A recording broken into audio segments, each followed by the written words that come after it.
सदर पाकिस्तान को धोखा किसने दिया? ऐवान सदर में एक फ़ाइल आखिर आगे कैसे बढ़ती है और सदर के मातहत अमला कौन कौन सा होता है, आज की वीडियो में इस हवाले से बात करेंगे। आप देख रहे हैं वॉइसेस ऑफ द वर्ल्ड का ऑफिशियल यूट्यूब चैनल। मुझे राजा ज़ोए बकसीर कहते हैं। नाज़रीन, अगर अभी तक आपने हमारे चैनल को सब्सक्राइब नहीं किया तो हमारे चैनल को सब्सक्राइब करें, बेल आइकन को प्रेस करें ताकि आप आने वाली हर नई वीडियो से आगाह रहें। आज सदर पाकिस्तान आरिफ अलवी ने एक ट्वीट की है जिसके बाद मुल्क भर के मीडिया पर कोहराम बर्पा हो गया। और वो ट्वीट ये थी कि सदर आरिफ अलवी ने अपने ट्वीट में लिखा कि उन्हें धोखा दिया गया है, उनके अमले ने उनको चीट किया है। और वो चीट इस तरीके से किया है कि उन्होंने आर्मी ऑफिशियल सीक्रेट एक्ट और आर्मी एक्ट के बिल्स पर दस्तखत नहीं किए और उन्होंने अपने अमले को कहा था कि ये बिल्स वापस पार्लियामेंट में भिजवा दे।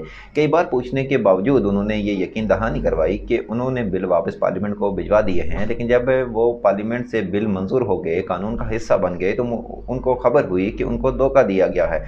वो अल्लाह से माफ़ी के तलबगार हैं और उसके अलावा इस बिल का शिकार होने वालों से भी माफ़ी के तलबगार हैं। नाजरीन, डॉक्टर आरिफ अलवी की ये ट्वीट गैर मामूली, तशवीशनाक और नाकाबिल तसव्वुर है कि यानी एक मुल्क का सदर जो अपने अमले को ये कहता है कि ये जो बिल है ये वापस पार्लियामेंट को भिजवा दिया जाए, इसको नन अप्रूव किया जाता है, लेकिन वो बिल उनकी नाक के नीचे से निकल जाता है और वो पार्लियामेंट में जाके मंजूर हो जाता है और वो कानून का हिस्सा बन जाता है।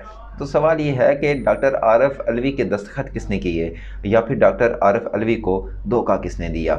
और फिर सवाल ये भी है नाजरीन कि आर्मी ऑफिशियल एक्ट और सीक्रेट्स एक्ट जो हैं, क्या ये कानून का हिस्सा बन गए हैं जिन पर सदर के दस्तखत भी नहीं हुए? लेकिन इस सारे मामले पर गुफ्तगू करने से पहले ये मामला समझना निहायत अहम है कि सदर के मातहत अमला कौन सा होता है और ऐवान सदर में एक फ़ाइल आगे कैसे बढ़ती है।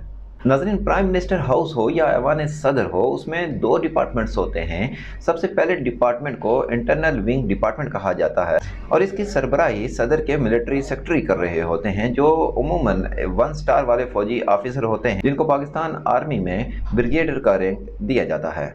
इन ब्रिगेडियर साहब के नीचे 3 ADCs होते हैं, यानी कि तीनों मुसल्लह अफवाज की नुमाइंदगी इनके अंडर होती है। और इसके अलावा सदर के प्रोटोकॉल और सिक्योरिटी का स्टाफ भी इन्हीं के अंडर होता है।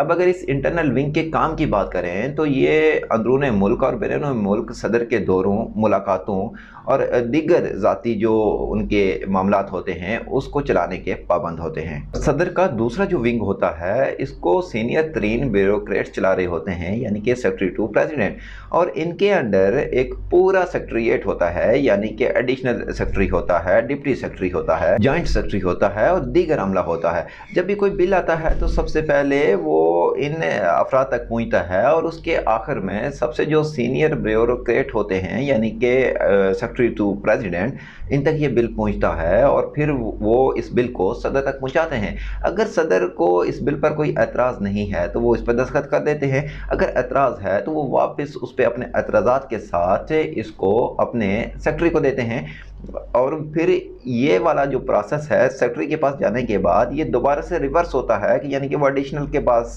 जाएगा, जॉइंट सेक्रेटरी के पास जाएगा, दीगर अमले के पास जाएगा और उसके बाद पार्लियामेंट में जाएगा। तो नाज़रीन, ये था सारा वो अमला जो प्रेसिडेंट के अंडर काम कर रहा होता है और यूं प्रेसिडेंट के काम देखता है।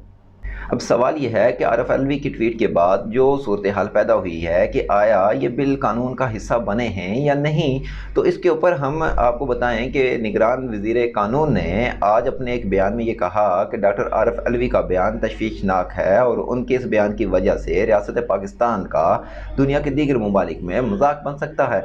डॉक्टर आरिफ अलवी को अपनी गलती का एतराफ़ करना चाहिए। तो नाज़रीन, अब सवाल ये है कि क्या ये जो 2 बिल्स जो पहले से ही मुतनाज़ा थे और इनमें तरमीम की गई, यानी कि ऑफिशियल सीक्रेट्स एक्ट और सीक्रेट्स एक्ट, क्या ये बिना दस्तखत के ही कानून का हिस्सा बन गए? तो नाज़रीन, जब भी कोई बिल सदर के पास जाता है तो उनके पास 2 ऑप्शन होते हैं। सबसे पहला ये कि वो उस बिल को मंजूर कर दें या फिर अपने एतराज़ात के साथ वापस पार्लियामेंट को भिजवा दें।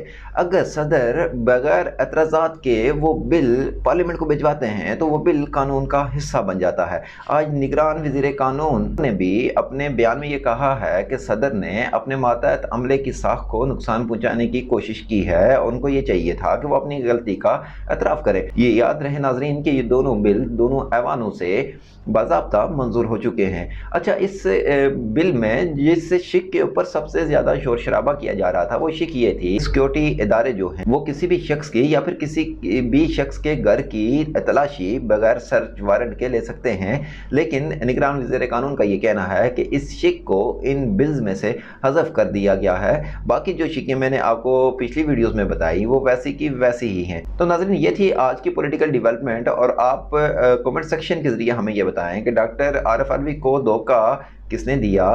کیا ان کے سٹاف میں سے کسی نے ان کو دھوکہ دیا، یا پھر ڈاکٹر عارف علوی نے خود کو دھوکہ دیا، اور وہ آخر معافی کے طلبگار ہیں کس سے؟ مجھے دیجیے اجازت، فی امان اللہ۔